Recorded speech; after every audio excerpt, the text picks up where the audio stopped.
Bonjour, welcome to the Beauty Witch July.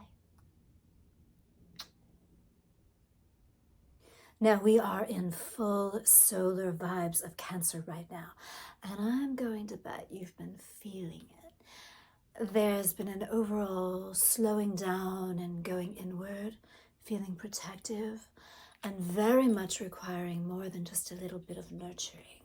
So if you haven't been taking good care, please do.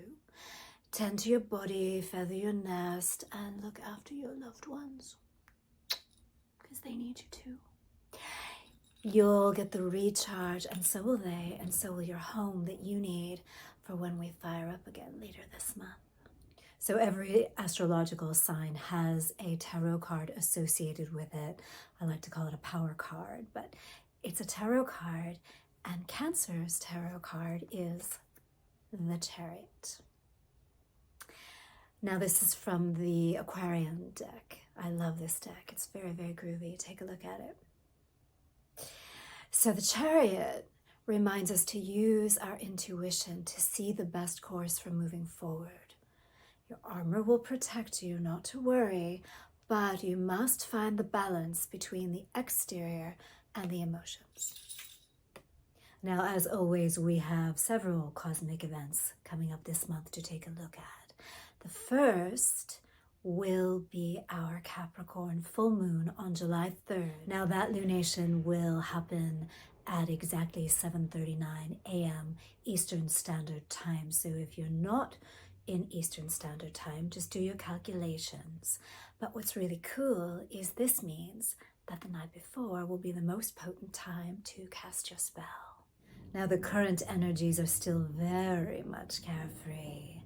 The Pisces vibe we were talking about last month is still very front and center, no matter where you are in your world, what you're up to. The prevailing feeling is still that of wanting to just do your own thing. Shirk responsibilities just a bit and be free. It's the, I don't want to sit here and do my homework, I want to go out and play thing. However, Capricorn is going to insist that we have some sense of getting just a teeny bit serious. I know, but we have to. So the way to work this is to look at your ambitions and ask yourself, what still needs to be done? I was here, I want to be here, but I'm here right now. So fantastic. But what do I need to do to really get where I'm going, really get where I want to go? There's also going to be a prevailing emphasis on your standing, your public image, regardless of the work you do and your personality. There still will be a bit of a spotlight on that. So that does need to be looked at. Something that the full moon is going to shine her light on. It may feel a little intense. That's what full moons do. They illuminate what needs to be seen. So if it feels like a bit of a jolt, just know that it's there for you to be smart about. The thing you need to know about Capricorn moons in general is that they tend to bring an important project to culmination. Capricorn's ambition is actually fueled by the ability to work hard while remaining on a slow and steady path up the mountain. You see, because he's ruled by Saturn, who's really the taskmaster of the universe, the goat takes that very nose to the grindstone approach that does not stop until the goal is reached. So if you've been coasting a bit or avoiding something, this moon will light that up rather brilliantly and show you where you need to up your action a bit. However, if you have been following in this sure-footed path, you can expect a return now, and one which will then create a whole new landscape, complete with new heights to scale and new vistas to behold. Kind of nice, no? So if you're working a ritual for this moon, it's a perfect time to give a project that one last powerful push out into the world. If you've been working towards something that is really important to you and you're not seeing a culmination of your efforts right now, don't get upset. It simply means that it's time to redouble your efforts.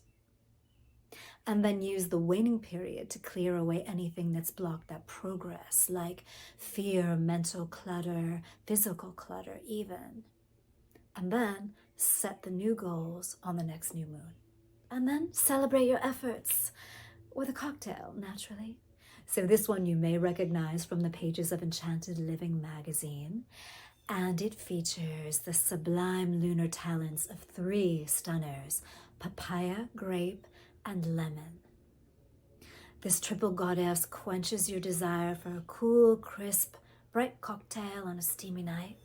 Now this is what I call a high vibration libation, and it does beg for a splash of bubbly, but by all means feel free to substitute white wine, which like champagne is also moon ruled, or you can go kombucha if you desire a virgin cocktail.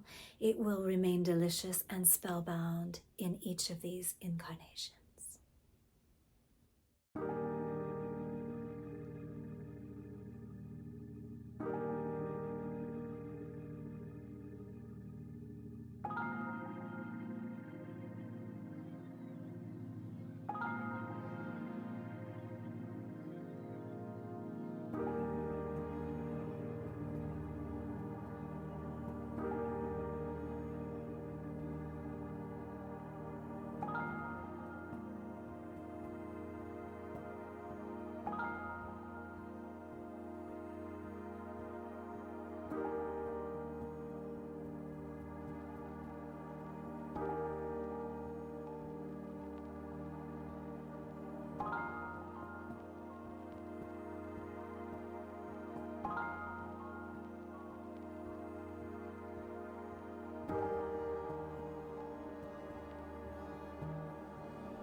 Next up, we have a dynamic duo. Mars enters Virgo on the 10th at the very same time as Mercury enters Leo. What does that mean? Well, with Mars charging into Virgo, it's interesting. It's pure fire crashing into perfectionism. You see, Mars wants big, bold, passionate action. And Virgo wants to split hairs with the details. Now, this combination makes us overanalyze with a tendency to be hypercritical and tending to look to find fault where there may not actually be any.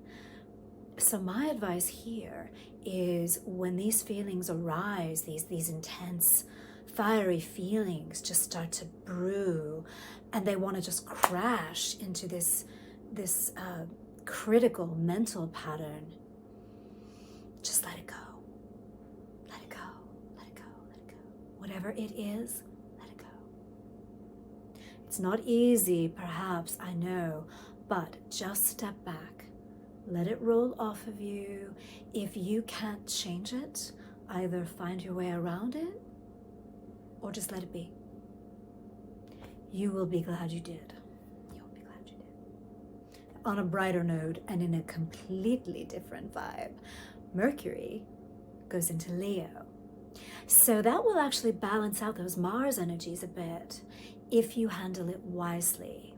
If you did the letting go and the stepping back and letting it roll, this will actually work really nicely because Mercury in Leo will give both thoughts and actions, communications in every form, a really optimistic feeling and a courage, really, a bravery. There's a flair for the theatrical here too, which can actually be a lot of fun if you let it. What you need to remember about Le Lion is that nothing is impossible to this cat. Nothing. So go for it. Whatever it is, go for it. Go for it boldly, bravely. A little bit over the top maybe, but it's all right because Leo has your back. Now, as we undulate through the month, the watery Cancer vibes infuse our new moon on the 17th at 2:32 p.m. Eastern Standard Time. Now, the moon will go void, of course, just after 11 p.m., so you will want to harness these very potent energies earlier in the evening. For many of us, this will actually be part 2 of last month's new moon. As you may recall, the timing of which gave us technically a Gemini new moon, but it was in such a small little early morning window of time that working with the Cancer energies later that day would have actually been the way to go, and I think a lot of us did. If so, you now have a chance to add to what you started back then. Perhaps another layer of it has become clear to you, so you're kind of giving that focus an extra push. There is a recurrent theme here of extra pushes. Now, Cancer rules the home, but the home is, of course, affected by what you do out in the world. So it may be that this moon is about what you need to put into place in your work life so that your home feels more stable. And if you are feeling a bit moody and a bit desirous of some alone time this evening, take it. It's what your body and spirit are craving. Take it. For this moon, I have a little something that I am very fond of. It is a mist for the home. I like to call it a lair freshener because I can't resist a pun. And this clears away any dreary old vibes, lightens the heaviness of the past, and protects your space as you move forward.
And as it happens, you're going to need that little cosmic catnap anyway, however briefly, because on the same day, July 17th, and this is a big one, the cosmic north node, which affects our collective consciousness, shifts into Aries.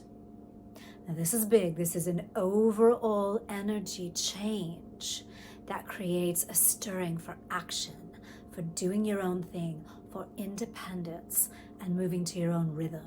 Now, this is major for entrepreneurs in particular, whether you are one and have been reassessing your career path, or you've been thinking about perhaps starting your own business. Now the stars are going to not only support those actions, but encourage them.